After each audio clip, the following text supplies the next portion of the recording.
God will make you stand firm. தேவன் உங்களை நிலையாய் நிற்கும்படி செய்வார். ரோமருக்கு எழுதின நிருபம் 14 அதிகாரம் 4 ரோமர் 14:4. மற்றொருவனுடைய வேலைக்காரனை குற்றவாளியாய் தீர்க்கிறதற்கு நீ யார்? அவன் நின்றாலும் விழுந்தாலும் அவனுடைய எஜமானுக்கே அவன் உத்தரவாதி. அவன் நிலை நிறுத்தப்படுவான். தேவன் அவனை நிலை நிறுத்த வல்லவராயிருக்கிறாரே. God will make you stand firm. தேவன் உங்களை நிலையாய் நிற்கும்படி செய்வார். பிசாசு நமக்கு எதிராளி.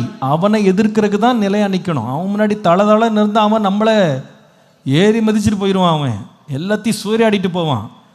கண்காணிப்பு நமக்கு எப்பவுமே இருக்கணும். விழித்திருந்தால் தான் நிலையா நின்றாதான் அவனை எதிர்த்து நிற்க முடியும். 2வது 3வது, இந்த பிசாசை எதிர்த்து நிற்கணும்னா இதை மாம்சத்தை வச்செல்லாம் நிற்க முடியாது.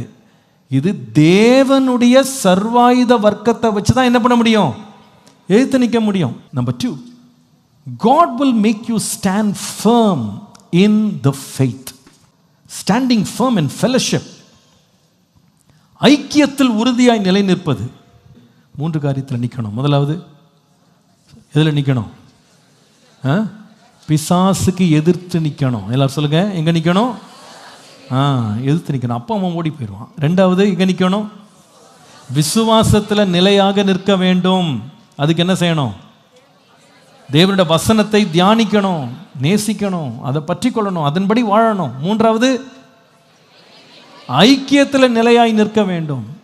அதுக்கு என்ன அவசியம்? ஜெபம்.